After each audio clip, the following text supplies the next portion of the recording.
Good morning students, MKH video series में आपका स्वागत है। इस वीडियो में हम 8 चैप्टर स्टार्ट कर रहे हैं जिसका नाम है राशियों की तुलना करना। इसमें हम सीखेंगे अनुपात ज्ञात करना, प्रतिशत ज्ञात करना, लाभ और हानि के बारे में। तो एक एक करके टॉपिक की हम बात करेंगे। पहले जो हमारा मान है, जो हमें अनुपात ज्ञात करने हैं और प्रतिशत ज्ञात करना है, उसका बेसिक हम सीखेंगे पहले।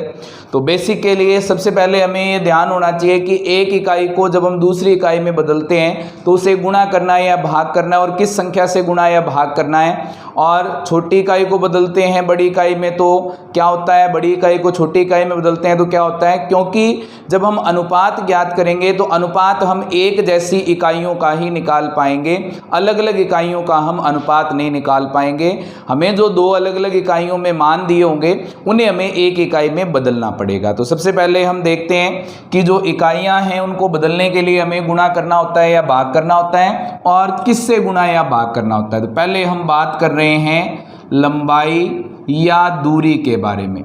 तो हमारे पास जो दूरी है, दूरी की सबसे बड़ी इकाई क्या होती है, किलोमीटर। 1 किलोमीटर जो है वो बराबर होता है किसके, 1000 मीटर के। उसके बाद में 1 मीटर जो है वो बराबर होता है 1 सेंटीमीटर के, और 1 मीटर जो है वो बराबर होता है 1000 मिलीमीटर के, और 1 सेंटीमीटर जो है वो बराबर होता है 10 मिलीमीटर के। ये हमारे पास दूरी की इकाइयां हैं। अब हमें इसके लिए वज़न की इकाइयां निकालनी हैं। तो वज़न के लिए हमारे पास सबसे पहले 1 टन होता है। 1 टन में कितने क्विंटल होते हैं, 10 क्विंटल। उसके बाद में 1 क्विंटल में हमारे पास किलोग्राम होते हैं। किलोग्राम कितने होते हैं 1 क्विंटल में, 1 क्विंटल में किलोग्राम होते हैं 100 किलोग्राम। और 1 किलोग्राम में हमारे पास ग्राम कितने होते हैं, ग्राम होते हैं 1000 ग्राम। और 1 ग्राम में हमारे पास होते हैं 1000 मिलीग्राम। ये हमारे पास वज़न के लिए हो गया। अब समय के लिए, समय के लिए अगर हम देखें तो समय की सबसे बड़ी इकाई क्या होती है, हमारे पास समय की बड़ी इकाई है वर्ष। 1 वर्ष, 1 वर्ष में कितने महीने होते हैं, 12 महीने। और 1 महीने में दिन कितने होते हैं, 1 महीने में दिन हम लेते हैं 30। लेकिन अगर हमें किसी महीने का नाम दे दिया जाए तो उसके लिए हमें उसके दिनों की संख्या लेनी पड़ेगी। नॉर्मली अगर हमें महीना कहे तो उसमें हमें 30 दिन लेने होते हैं। जैसे अगर हमें फरवरी महीने का कह दे तो फरवरी महीने में हम 28 या 29 दिन लेंगे। अगर हमें अगस्त महीने का कहेगा तो उसमें 31 दिन होते हैं। जून महीने का कहेगा तो 30 दिन होते हैं। तो अगर हमारे पास किसी महीने का नाम दिया है तो उस महीने के अकॉर्डिंग हम दिनों की संख्या लेंगे। और अगर हमें महीने का नाम नहीं दिया है, सीधा महीना का है, तो यहाँ पे हम क्या लेंगे, 30 दिन लेंगे। उसके बाद में हमारे पास आ जाता है 1 सप्ताह। सप्ताह में कितने दिन होते हैं, 1 सप्ताह में दिन होते हैं 7। 1 दिन में घंटे कितने होते हैं, 1 दिन में घंटे होते हैं 24। और 1 घंटे में मिनट कितने होते हैं, मिनट होते हैं हमारे पास 60। और 1 मिनट में सेकंड कितने होते हैं, 1 मिनट में सेकंड होते हैं 60। ये हमारे पास समय के लिए इकाइयां हैं। अब हमारे पास है आयतन या हमारे पास धारिता। इसके लिए अगर हम इकाइयां निकालें तो इसके लिए हमारे पास होता है 1 लीटर। 1 लीटर में होते हैं हमारे पास 1000 मिलीलीटर। और अगर हमारे पास 1 मीटर क्यूब है तो इसमें होते हैं 1000 लीटर। और अगर हमारे पास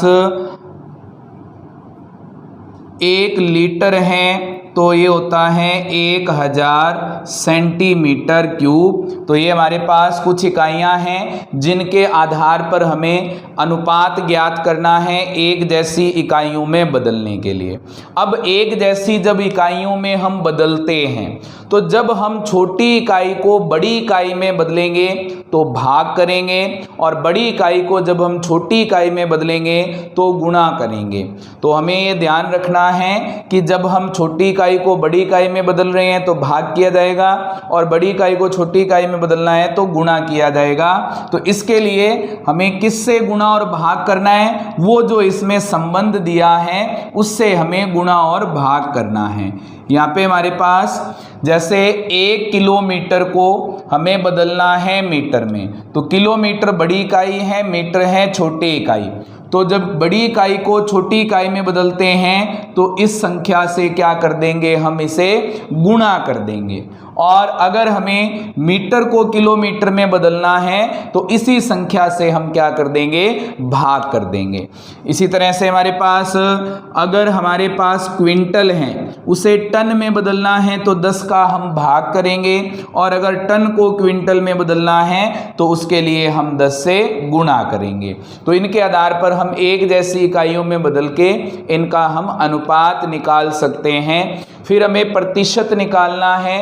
प्रतिशत निकालने के लिए हमारे पास किसी भी संख्या का अगर हमें प्रतिशत निकालना है, जैसे हमारे पास प्राप्तांक का प्रतिशत निकालना है, 100 नंबर का पेपर था, उसमें से उसने 60 नंबर प्राप्त किए, तो इसका कितना प्रतिशत होगा, तो प्रतिशत का सूत्र होगा यहाँ पे प्रतिशत।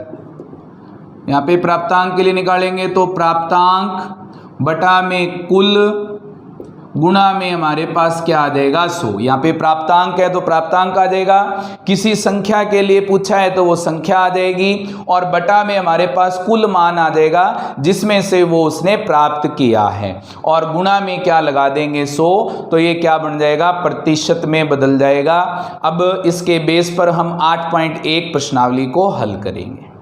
तो 8.1 का पहला प्रश्न में दिया है, इसने क्या कहा है, अनुपात ज्ञात कीजिए। तो अनुपात ज्ञात करेंगे हम, मान दिए हैं हमें प्रश्न नंबर 1,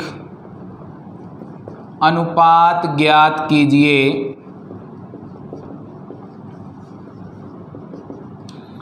पहला पार्ट हमें दिया है इसने ₹5 का 50 पैसे से, ₹5 का 50 पैसे से।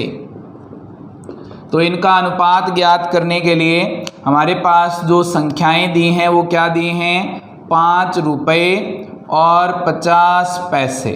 तो यहाँ पे पैसे हैं, यहाँ पे रुपए हैं। इनका अनुपात हम नहीं ज्ञात कर पाएंगे जब तक हमारे पास एक जैसी इकाई नहीं है। तो रुपए को हम किस में बदल देंगे, पैसे में। रुपए को पैसे में बदलने के लिए 1 रुपये में कितने पैसे होते हैं, 100 पैसे। रुपए बड़ी इकाई हैं और पैसे छोटी इकाई हैं, तो बड़ी इकाई को छोटी इकाई में बदलेंगे तो क्या करेंगे, गुणा। तो क्या बन जाएगा, 100 से गुणा करेंगे तो 500, अनुपात हमारे पास क्या है 50, ये भी पैसे बन गए और ये भी हमारे पास क्या आ गए, पैसे। अब हमारे पास इनका अनुपात ज्ञात हो जाएगा। तो पैसे से पैसे हट जाएंगे, 10 का भाग जा रहा है दोनों में, तो 10 का भाग दे देंगे दोनों में। कितना आ जाएगा हमारे पास, ये आ जाएगा 50, ये बन जाएगा 5। अब दोनों में 5 का भाग जा रहा है तो 5 का भाग दे देंगे, क्या बन जाएगा हमारे पास, 50 में 5 का भाग देंगे 10 और 5 में 5 का भाग देंगे, हमारे पास कितना आ जाएगा 1। तो अनुपात कितना आ गया, 10:1। तो हमारा पहला पार्ट कंप्लीट हो गया। अब हम इसका दूसरा पार्ट हल करेंगे। दूसरे पार्ट में दिया है 15 किलोग्राम का 210 ग्राम से, 15 किलोग्राम का 210 ग्राम से। तो यहाँ पे एक मान है हमारे पास किलोग्राम में और एक मान है ग्राम में। तो क्या बनेगा, 15 किलोग्राम अनुपात 210 ग्राम। तो इसके लिए पहले किलोग्राम को ग्राम में बदलेंगे। किलोग्राम को ग्राम में बदलने के लिए हमें किससे गुणा करना पड़ेगा, 1 किलोग्राम में ग्राम कितने होते हैं, 1000। तो क्या बन जाएगा, 15,000 ग्राम अनुपात 210 ग्राम। अब यहाँ से हमारे पास ग्राम से ग्राम हट जाएगा, 10 का भाग जा रहा है दोनों में, तो 10 का भाग दे देंगे, 15,000 बटा में 10 अनुपात 210 बटा में 10। यहाँ से आ जाएगा 1500 अनुपात, इधर आ जाएगा हमारे पास 21। दोनों में 3 का भाग जा रहा है, 3 का भाग दे देंगे, क्या बनेगा 1500 भाग 3 अनुपात 21 भाग 3, ये आ जाएंगे 500, ये आ जाएंगे 7। तो इनके लिए अनुपात कितना आ गया 500 अनुपात 7।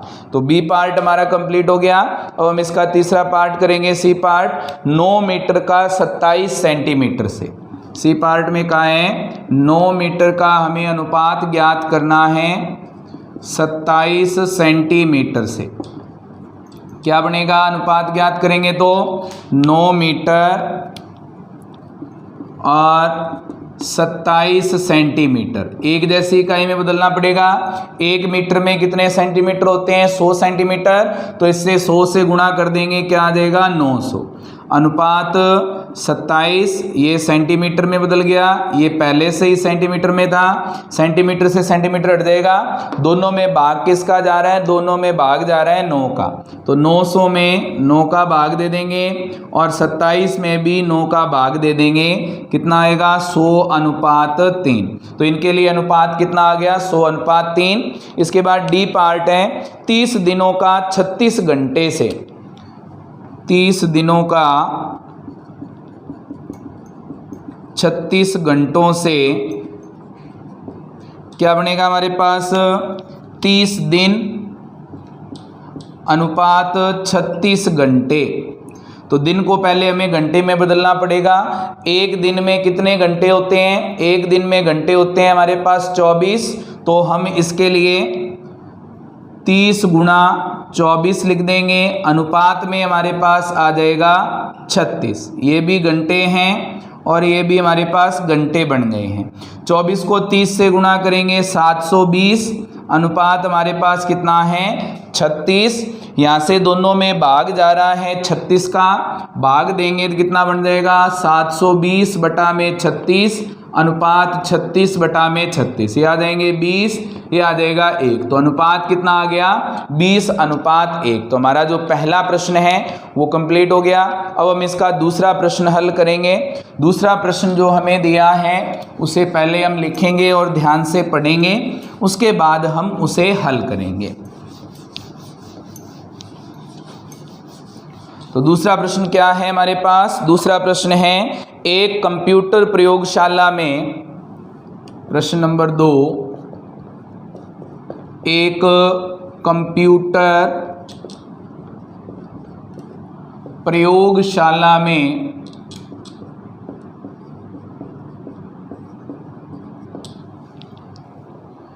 छह विद्यार्थियों के लिए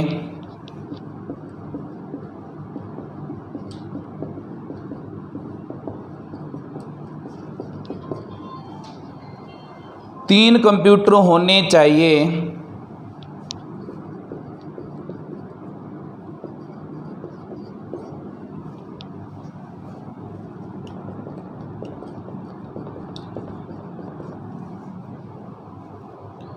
ज्ञात कीजिए कि 24 विद्यार्थियों के लिए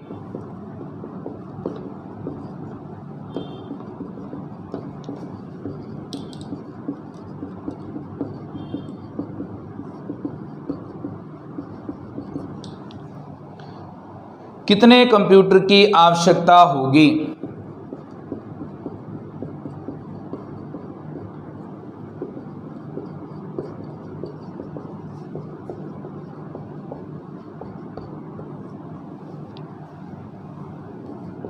तो हमें दिया है इसने कि 6 विद्यार्थियों के लिए 3 कंप्यूटर चाहिए, तो 24 विद्यार्थियों के लिए कितने कंप्यूटर की आवश्यकता होगी। तो हम लिख लेंगे 6 विद्यार्थियों के लिए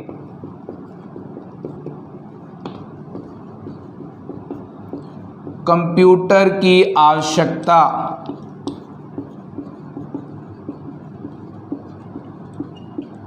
कितनी होगी 3। एक विद्यार्थी के लिए कितना हो जाएगा, एक विद्यार्थी के लिए कंप्यूटर की आवश्यकता। तो हमने छोटी क्लास में पढ़ा था कि जो हमें ज़्यादा का बता के एक का पूछे तो हम क्या करते हैं भाग, तो यहाँ पे क्या कर देंगे भाग। उसके बाद में कितने के लिए पूछा है 24 विद्यार्थियों के लिए, तो 24 विद्यार्थियों के लिए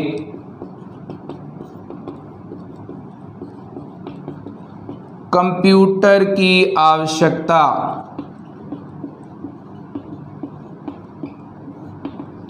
तो अब 1 का बताया है, 24 का पूछा है, तो इसका हम क्या करेंगे, गुणा 3/6 गुणा में हमारे पास क्या है 24। 24 में 6 का भाग चला जाएगा, कितने आ जाएंगे 4। 3 को 4 से गुणा करेंगे, कितने आ जाएंगे 12। तो कितने कंप्यूटर की आवश्यकता होगी, 12 कंप्यूटर की इसे आवश्यकता होगी। तो हमारा जो दूसरा प्रश्न है वो कंप्लीट हो गया। अब हम इसका तीसरा प्रश्न हल करेंगे। तो तीसरे प्रश्न को पहले हम लिखेंगे ध्यान से और फिर इसे ध्यान से पढ़ेंगे, फिर हम उसे हल करेंगे। तो तीसरा प्रश्न दिया है इसने, क्या कहा है, राजस्थान की जनसंख्या 570 लाख। प्रश्न नंबर 3, राजस्थान की जनसंख्या 570 लाख और उत्तर प्रदेश की जनसंख्या 1660 लाख और उत्तर प्रदेश की जनसंख्या 1660 लाख तथा राजस्थान का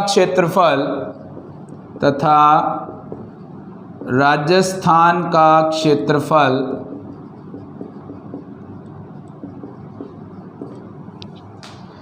3 लाख वर्ग किलोमीटर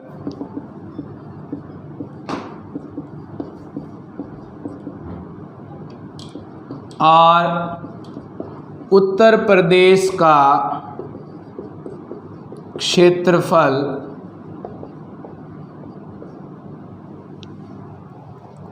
2 लाख वर्ग किलोमीटर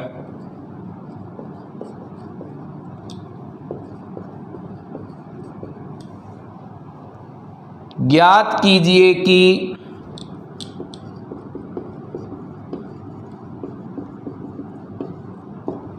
पहला पॉइंट हमें क्या दिया है, इसने कहा है इन दोनों राज्यों में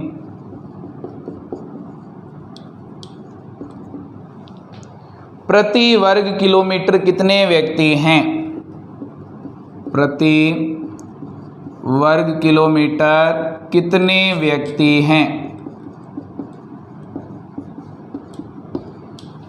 तो इन राज्यों में प्रति वर्ग किलोमीटर व्यक्तियों की संख्या ज्ञात करने के लिए पहले हमें दिया है इसने राजस्थान की जनसंख्या। राजस्थान की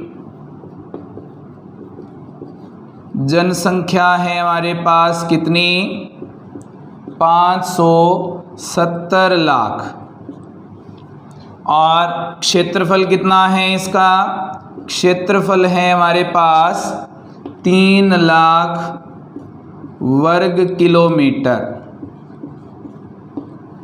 अब प्रति वर्ग किलोमीटर जनसंख्या कितनी हो जाएगी, 570 लाख यानी कि कुल जनसंख्या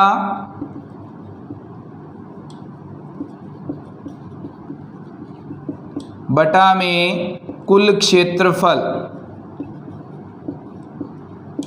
कितना बनेगा, कुल जनसंख्या कितनी है, कुल जनसंख्या है 570 लाख बटा में हमारे पास क्षेत्रफल कितना है 3 लाख। लाख से लाख कट जाएगा, 570 में 3 का भाग देंगे, ये आ जाएगा 190 व्यक्ति प्रति वर्ग किलोमीटर। तो हमारे पास राजस्थान के लिए आ गया। अब हमें निकालना है दूसरा किसके लिए, उत्तर प्रदेश के लिए। तो उत्तर प्रदेश की जनसंख्या कितनी है, उत्तर प्रदेश की जनसंख्या 1660 लाख और इसका क्षेत्रफल कितना है, क्षेत्रफल है इसका हमारे पास 2 लाख वर्ग किलोमीटर।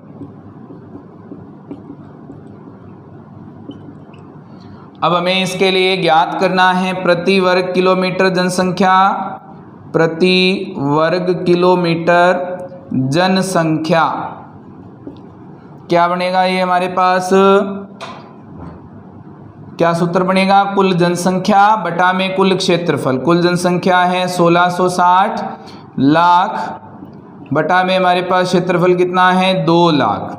लाख से लाख कट देगा, 1680 में 2 का भाग देंगे कितना, 1660 में 2 का भाग देंगे कितना आएगा 8, ये आ जाएगा हमारे पास 3 और यहाँ से हमारे पास क्या बनेगा 0। तो कितना आ गया 830 व्यक्ति प्रति वर्ग किलोमीटर। तो दोनों के लिए 1 वर्ग किलोमीटर में हमारे पास जो जनसंख्या है वो आ गई। दूसरा पार्ट इसने पूछा है किस राज्य की जनसंख्या कम घनी है। तो दूसरे में किस राज्य की जनसंख्या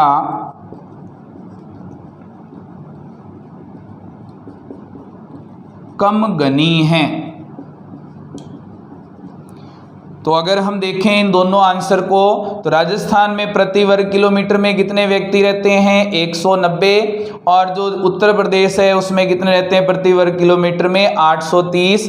तो कौन सी ज़्यादा घनी होगी, उत्तर प्रदेश की जनसंख्या। तो लिख देंगे उत्तर प्रदेश की जनसंख्या ज्यादा घनी है। तो हमारा जो तीसरा प्रश्न है वो कंप्लीट हो गया। इसके साथ ही हमारी 8.1 प्रश्नावली जो है वो भी कंप्लीट हो गई है। अब हम इसकी 8.2 प्रश्नावली स्टार्ट करेंगे। अब हम इसकी 8.2 प्रश्नावली को हल करेंगे। तो 8.2 प्रश्नावली का पहला क्वेश्चन हमें दिया है, दी गई भिन्न संख्याओं को प्रतिशत में बदलिए। तो प्रश्न नंबर 1 है हमारे पास, दी गई भिन्न संख्याओं को प्रतिशत में बदलिए। तो हमें ये ध्यान रखना है जब हमें भिन्न संख्या दी हो और उसे हमें प्रतिशत में बदलना हो तो हम उसे 100 से गुणा कर देते हैं तो वो हमारे पास प्रतिशत में आ जाएगी। तो ए पार्ट में हमारे पास जो संख्या दी है वो है 1/8, बी पार्ट में हमारे पास संख्या है 5/4, सी पार्ट में संख्या है 3/40 और डी पार्ट में जो हमारे पास संख्या है वो है 2/7। 2/7 इन्हें हमें प्रतिशत में बदलना है तो इन्हें हमें किससे गुणा करना पड़ेगा 100 से। 100 को 1 से गुणा करेंगे, 100 बटा में हमारे पास है 8, 100 में 8 का भाग देंगे तो हमारे पास आ जाएगा ये 8 एकम 8, बच जाएंगे 2, 8 दूनी 16, बचेंगे हमारे पास 4, तो 8 5 40। तो कितना आएगा 12.5%। उसके बाद हमारे पास 5/4 है, इसे भी हम 100 से गुणा कर देंगे। कितना आएगा, 100 को 5 से गुणा करेंगे 500 हो जाएंगे और 500 में हम 4 का भाग करेंगे तो कितने आ जाएंगे 4 एकम 4, बचेंगे हमारे पास 1, 4 दूनी 8, 2 बचेंगे, 4 5 20। तो हमारे पास कितने प्रतिशत हो जाएंगे 125%। उसके बाद 3/40 है, इसे हम 100 से गुणा करेंगे तो कितना बनेगा ये 40, 0 से 0 हट जाएगा इसका। 10 को 3 से गुणा करेंगे 30, बटा में हमारे पास है 4, 30 में 4 का भाग देंगे 7 चौका 28, दशमलव लग जाएगा 4 5 20। यहाँ से हमारे पास आ गया 7.5%। फिर है 2/7, इसे हम 100 से गुणा करेंगे तो बनेगा 200 बटा में 7, 200 में 7 का भाग देंगे कितने हो जाएंगे 7 एकम 7, 7 दूनी 14, बच जाएंगे हमारे पास 6, 7 8 56, बच जाएंगे 4, ये आ जाएंगे 7 5 35, 7 7 49, तो 28.57%।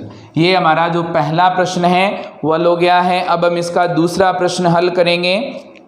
दूसरे प्रश्न में हमें दशमलव वाली संख्याएं दी हैं और उन्हें हमें प्रतिशत में बदलना है। तो जब हमें दशमलव वाली संख्याएं दी हों और उन्हें प्रतिशत में बदलना हो तो इसके लिए भी हम यही करते हैं, हम 100 से गुणा कर देते हैं, हमारे पास प्रतिशत में संख्या आ जाती है। तो क्या दिया हुआ है दूसरा प्रश्न, प्रश्न नंबर 2, क्या बनेगा, दी गई दशमलव भिन्नों को, दी गई दशमलव भिन्नों को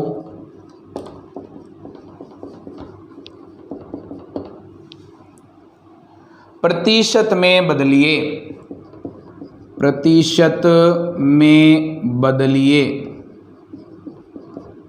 तो क्या बनेगा, प्रतिशत में बदलेंगे तो पहली संख्या है 0.65, तो पहली संख्या है 0.65, दूसरी संख्या है हमारे पास 2.1, बी पार्ट है, ये ए पार्ट था, बी पार्ट है 2.1, सी पार्ट हमें दिया है 0.02 और डी पार्ट है हमारे पास 12.35, डी पार्ट है 12.35। तो यहाँ से हमें 0.65 को बदलना है प्रतिशत में, तो इसे हम क्या करेंगे, 100 से गुणा कर देंगे। 100 से गुणा करेंगे तो हमारे पास संख्या क्या बनेगी, दशमलव हटेगा 65 बटा में कितना आ जाएगा 100, क्योंकि दशमलव की जगह 1 और दशमलव के बाद 2 अंक हैं तो 2 जीरो, गुणा में हमारे पास है 100, 100 से 100 हट जाएगा, क्या बन जाएगा 65%।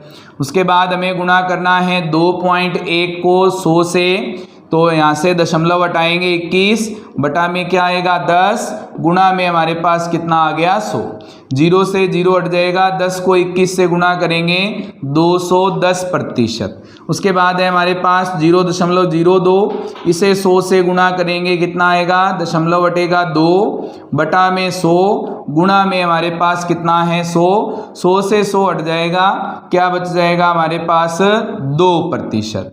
फिर हमें 12.35 दिया है, इसे हमें गुणा करना है 100 से, तो क्या बनेगा, यहाँ से 12.35 में से दशमलव हटा देंगे, बटा में हमारे पास आ जाएगा 100, गुणा में भी हमारे पास है 100, 100 से 100 हट जाएगा, कितना आ जाएगा 1235%। तो हमारा जो दूसरा प्रश्न है वो भी हमारा हल हो गया। अब हम इसका तीसरा प्रश्न हल करेंगे। तीसरे प्रश्न में हमें कुछ डायग्राम दिए हैं, उनके लिए हमें पहले भिन्न बनानी है और भिन्न बना करके उसके बाद हमें उसे हल करना है। तो हमारे पास तीसरा प्रश्न दिया है, इसने अनुमान लगाइए कि आकृति का कितना भाग रंग दिया गया है। प्रश्न नंबर 3, अनुमान लगाइए कि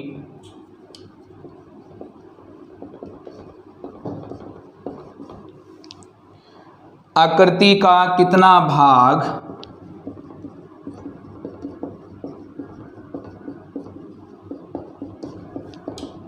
रंग दिया गया है।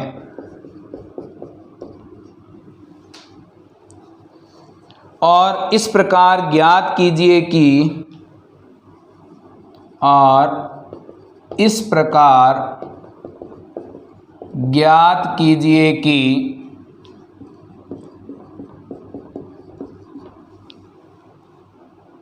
कितने प्रतिशत रंगीन हैं, कितने प्रतिशत रंगीन हैं।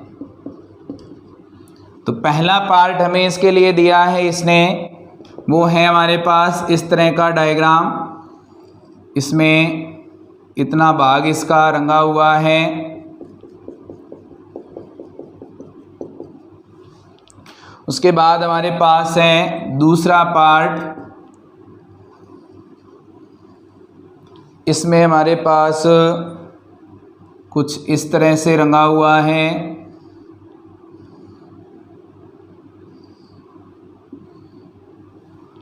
कितने भाग हैं इसमें, इसमें भाग हैं हमारे पास 5, और इसके लिए हमारे पास जो भरे हुए हैं भाग वो हैं 3, तो 3 भाग इसमें से भर देंगे। ये रंगीन किया हुआ है। अब तीसरा पार्ट हमें दिया है इसने, इसमें भी इसी तरह का एक वृत्त है, और इसमें जो भाग बनाए हैं इसने, ये भाग बने हैं 8।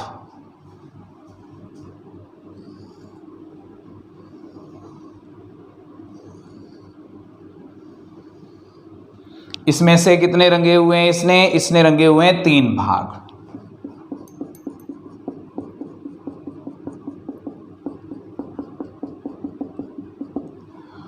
अब हमें इनके लिए पहले भिन्न बनानी है और उसके बाद हमें इसके लिए बनाना है प्रतिशत।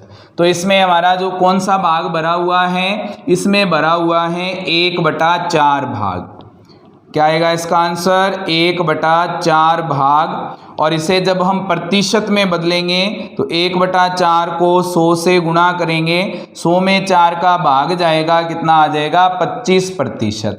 फिर दूसरे क्वेश्चन में इसमें भाग भरे हुए हैं 3, कितने में से, इसमें भरे हैं 5 में से, तो कितना आ जाएगा 3/5 भाग भरा हुआ है। इसे हम प्रतिशत में बदलेंगे तो 100 से गुणा कर देंगे, 100 में हम 5 का भाग देंगे तो ये आ जाएगा हमारे पास 20 को 3 से गुणा करेंगे, कितना आएगा 60%। तो कितना भाग भरा हुआ है 60% भाग भरा हुआ है। अब इसमें हमारे पास कुल जो खाने बनाए थे इसने वो थे 8, इसमें से 3 भरे हैं तो भिन्न क्या बन गई 3/8। तो कितना भाग भरा है 3/8 भाग भरा है। इसे जब हम प्रतिशत में बदलेंगे तो 3/8 को हम गुणा कर देंगे 100 से, 100 से गुणा किया तो 100 में 8 का भाग जाएगा, ये आ जाएगा 12.5। 12.5 को 3 से गुणा कर देंगे, 15 1 अंसेल, 6 और 1 7 और ये आ जाएंगे 3, 1 अंक के बाद दशमलव आ जाएगा।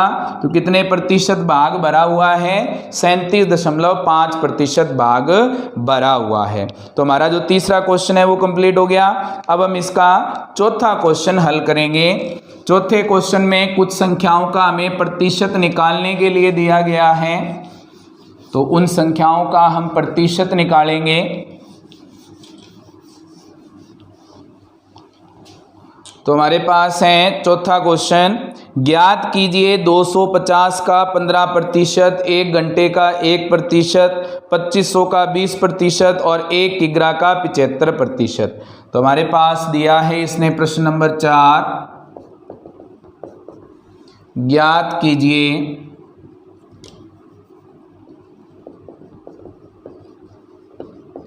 क्या ज्ञात करना है, पहले पार्ट में हमें ज्ञात करना है 250 का 15%। 250 का 15% निकालने का तरीका क्या है, 250 रहेगा, का की जगह आ जाएगा गुणा और प्रतिशत हटेगा तो बटा में आ जाएगा हमारे पास 100। तो यहाँ से 0 से 0 हट जाएगा, ये हमारे पास 5 का भाग जाएगा, दोनों में क्या बनेगा 25 गुणा में 15 में 5 का भाग देंगे 3, बटा में हमारे पास कितना है 10 में 5 का भाग देंगे तो 2। 25 को 3 से गुणा किया 75, बटा में हमारे पास है 2, 75 में 2 का भाग देंगे कितने आ जाएंगे 37.5%। तो इसके लिए प्रतिशत जो भाग है वो कितना है 15% भाग कितना है 37.5। उसके बाद में बी पार्ट हमें दिया है, इसने क्या दिया है बी पार्ट में, बी पार्ट में हमें ज्ञात करना है 1 घंटे का 1%, 1 घंटे का 1%।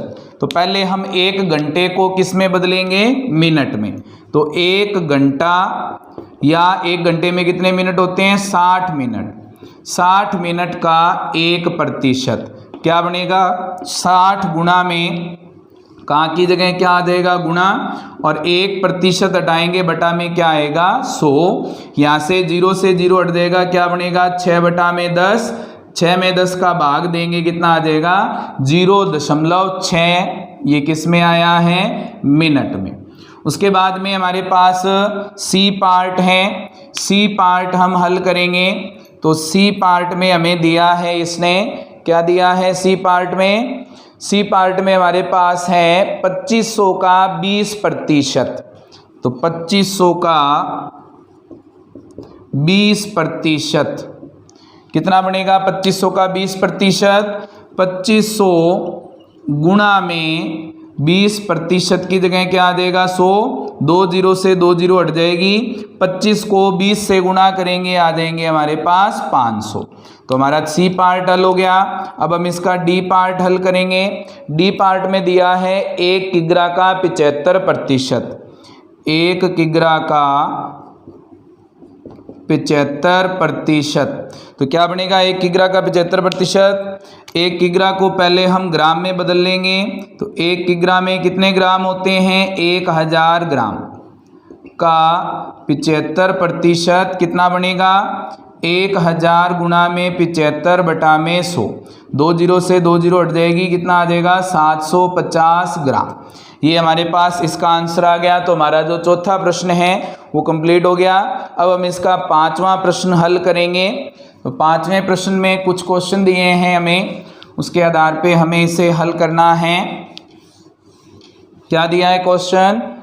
संपूर्ण राशि ज्ञात कीजिए यदि, प्रश्न नंबर 5 है, संपूर्ण राशि ज्ञात कीजिए यदि, क्या बनेगा हमारे पास? पहला दिया है इसका 5% 600 है। तो ये हमें दिया है इसका 5% 600 है। तो हम मान लेते हैं कि इसका 5% 600 है, x का 5%। तो x का 5% बराबर कितना है? 600। तो x गुणा में 5% लगाएंगे तो प्रतिशत के लिए क्या बन जाएगा? बटा में 100 बराबर हमारे पास कितना है? 600। 100 भाग में है, गुणा में चला जाएगा, और 5 गुणा में है, भाग में आ जाएगा। तो x बराबर क्या होगा? 600 गुणा में 100 बटा में हमारे पास है 5। 5 का भाग देंगे 100 में, कितना आ जाएगा? 600 गुणा में 20। 600 को 20 से गुणा करेंगे, कितने आ जाएंगे? 12000। तो इसके लिए क्या आ गया वो संख्या है 12000। उसके बाद इसका दूसरा पार्ट हमें दिया है इसने, इसका 12% 1080 है। बी पार्ट है इसका 12% 1080 है। तो यहाँ से हमारे पास क्या बनेगा? x का 12% बराबर है 1080। क्या बन जाएगा? x गुणा में 12 बटा में 100 बराबर है 1080। 100 भाग में है, गुणा में चला जाएगा, 12 गुणा में है, भाग में आ जाएगा। तो 1080 गुणा में 100 बटा में हमारे पास है 12। 12 का भाग देंगे 1080 में, कितने आ जाएंगे? 12 निमे 108, 90 गुणा में 100। 90 को 100 से गुणा करेंगे, कितने आ जाएंगे? 9000। तो हमारे पास बी आंसर क्या आ गया? 9000। सी पार्ट में हमें दिया है इसने 40% 500 किमी है। इसका 40% 500 किमी है। तो हमारे पास क्या बनेगा? x का 40% बराबर है 500 किमी। तो यहाँ से x गुणा में 40 बटा में 100 बराबर 500। यहाँ से 100 भाग में गुणा में चला जाएगा, 40 गुणा में है, भाग में आ जाएगा। तो 500 गुणा में 100 बटा में 40, 0 से 0 हट जाएगी। 4 का अगर हम भाग देंगे तो 500 में 4 का भाग देंगे, कितना आएगा? ये बन जाएगा 4 एकम 4, बचेंगे हमारे पास 1, 4 दूनी 8, 2 बचेंगे, 4 पंजा 20, गुणा में हमारे पास 10 है, तो कितना आएगा? 1250। तो हमारा जो सी पार्ट है वो भी कंप्लीट हो गया। डी पार्ट हमें दिया है इसने, इसका 70% 14 मिनट है। तो डी पार्ट में है इसका 70% 14 मिनट है। तो क्या बनेगा इसका 70% 14 मिनट? लिख देंगे x का 70% बराबर कितना है? 14 मिनट। ये हमारे पास किलोमीटर में था, इसलिए इसके साथ किलोमीटर आ जाएगा। यहाँ से x गुणा में 70 बटा में 100 बराबर है हमारे पास 14। 100 भाग में गुणा में चला जाएगा, 70 गुणा में भाग में आ जाएगा। तो x बराबर क्या बनेगा? 14 गुणा 100 बटा में हमारे पास है 70। 14 से 70 में भाग जाएगा, कितना आ जाएगा? 5। तो क्या बनेगा? 100 बटा में 5 बराबर कितना आएगा हमारे पास? 100 में 5 का भाग देंगे तो 20 मिनट थे, इसलिए क्या आ जाएगा? 20 मिनट। उसके बाद ई पार्ट में दिया है इसने, इसका 8% 40 लीटर है। ई पार्ट में दिया है इसका 8% 40 लीटर है। तो 8% 40 लीटर है तो क्या बन जाएगा, x का 8% बराबर है 40 लीटर। तो x गुणा 8/100 बराबर आ जाएगा 40। यहाँ से x बराबर क्या आएगा, 40 गुणा 100/8। 8 का भाग देंगे 40 में, कितना आ जाएगा, 5 गुणा में 100 कितना आ जाएगा, 500 लीटर। तो हमारे पास जो ई पार्ट है इसका वो भी कंप्लीट हो गया। हमारा 5वां क्वेश्चन कंप्लीट हो गया है। अब आगे के क्वेश्चन हम नेक्स्ट वीडियो में करेंगे और इसके लिए हम नेक्स्ट वीडियो देखेंगे। उम्मीद करते हैं कि आपको ये वीडियो पसंद आई होगी। फिर भी कोई प्रॉब्लम है तो आप चैट बॉक्स में लिख करके बता सकते हैं। Thank you students.